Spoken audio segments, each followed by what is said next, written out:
Hi friends, welcome to my channel. నేను మీ పద్మజ. ఎలా ఉన్నారండి? అంతా బాగున్నారా? ఈరోజు వీడియో ఏంటంటే ఫిష్ కర్రీ అండి. అంటే ఇది నిన్న చేసిన వీడియో, కాకపోతే ఈరోజు పెడుతున్నాను అనమాట. ఎటువంటి చేపతో అయినా సరే ఈ రకంగా ఇగురు చేస్తే చాలా బాగుంటుందండి. అది నేను ఎలా చేశానో మీరు చూడాలంటే మన ఛానల్ సబ్స్క్రైబ్ చేసేయండి. నచ్చితే ఓ లైక్ ఇచ్చేయండి ఫ్రెండ్స్. ఇంక వీడియోలోకి వెళ్ళిపోదామండి. చూడండి, చేపలు బయట బాగు చేయించి తీసుకొచ్చిన చేపలు అనమాట ఇవి.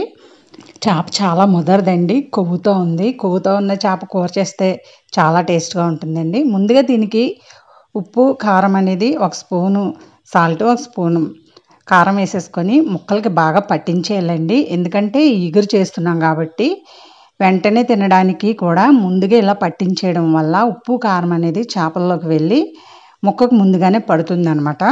మనం కూర చేయడం లేట్ అయినా కూడా చేప అనేది రుచిగా ఉంటుంది. ఇప్పుడు మూత పెట్టి పక్కన పెట్టేసుకుందామండి. ఇప్పుడు కూరకు కావాల్సినవి పచ్చిమిర్చి, 2 టమాటాలు, ఒక ఆనియన్ తీసుకున్నానండి. ఎందుకంటే చేప ముక్కలు తక్కువ ఉన్నాయి కాబట్టి. ఇప్పుడు మిక్సీ జార్ తీసుకొని ఒక 5-6 వెల్లుల్లి రెబ్బలు, చిన్న అల్లం ముక్క, 1 స్పూన్ జీలకర్ర, 1 స్పూన్ ధనియాలు వేసుకొని మెత్తగా గ్రైండ్ చేసేసుకోవాలి. చూడండి, ఈ విధంగా గ్రైండ్ చేసిన తర్వాత ఆనియన్ కూడా ముక్కలు చేసి ఇందులో వేసేసుకొని ఇది కూడా మిక్సీ పట్టేసుకుందామండి.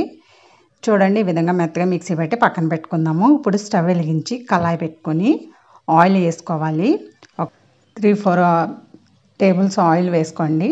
ఆయిల్ హీట్ అయిన తర్వాత పచ్చిమిర్చి అలాగే మిక్సీ పట్టుకున్న మిశ్రమాన్ని కూడా వేసేసుకొని ఆనియన్లో ఉండే వాటర్ అంతా పోయి పచ్చివాసన అంతా పోయి బాగా దగ్గరగా అయ్యేలాగా ఫ్రై చేసుకోవాలి. ఇది ఫ్రై అయ్యేలోపు మనం టమాటాలు కూడా మిక్సీ పట్టేసుకుందామండి. టమాటాలు కూడా కట్ చేసి వేసుకొని మిక్సీ జార్లో. చూడండి, పుదీనా మా చెట్లది అనమాట, ఫ్రెష్గా కోస్తున్నాను. ఇలా పుదీనా ఆకులు ఒక 6-7 అలా తీసుకుని వేసుకుని మిక్సీ పట్టేసుకోండి మెత్తగా. ఇది వేయడం వల్ల ఫ్లేవర్ అనేది చాలా బాగుంటుందండి. ఈ విధంగా మిక్సీ పట్టుకున్న తర్వాత ఇప్పుడు ఆనియన్ చూద్దామండి. ఇంకా కాస్త ఫ్రై అవ్వాలి, బాగా డ్రై అయిపోయినట్టు అయిపోవాలన్నమాట. చూడండి, ఈ విధంగా ఉండాలి. ఇప్పుడు ఇందులో కారం వేసుకోండి, పసుపు వేసుకున్న తర్వాత ఈ టమాటా ప్యూరీని కూడా వేసేసుకొని బాగా కలుపుకోవాలి అండి. మొత్తం అంతా ఆయిల్లో తేలే వరకు కలుపుకోవాలి. చూడండి, ఈ విధంగా అన్నమాట. ఇప్పుడు ఇందులో వాటర్ వేసుకుందాము. వాటర్ వేసుకొని రుచికి తగినంత ఉప్పు వేసుకోండి. ఉప్పు వేసుకొని ఇది కొంచెం మసాలా అనేది ఉడకాలండి. కొంచెం చూడండి, ఈ విధంగా ఉడికిన తర్వాత ఇప్పుడు చేపలు అనేది ఇందులో పెట్టేయాలి. ఈ గ్రేవీలో ఇలా చేపలు పెట్టేసిన తర్వాత కలపకూడదండి.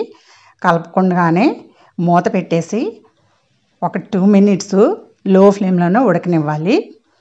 చూడండి, 2 మినిట్స్ తర్వాత మళ్ళీ యువతల వైపుకు తిప్పుకోవాలి ఒక్కొక్కటి పీసు.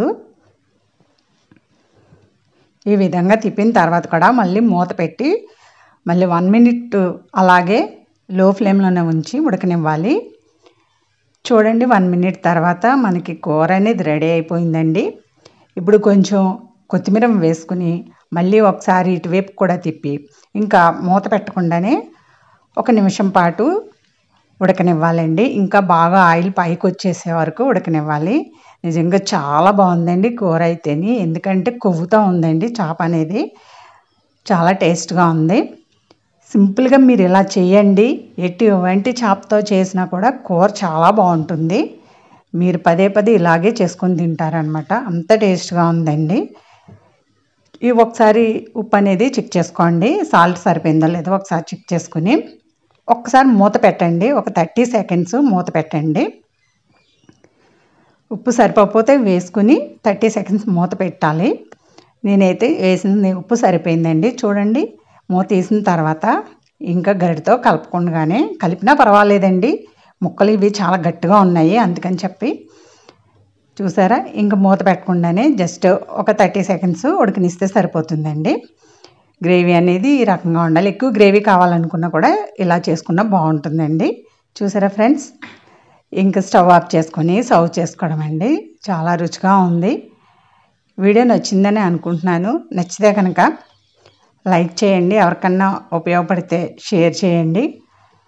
ఇంకా మన ఛానల్ సబ్స్క్రైబ్ చేసుకొని సపోర్ట్ చేయండి ఫ్రెండ్స్. ఇంకా స్టవ్ ఆఫ్ చేసేసుకోండి.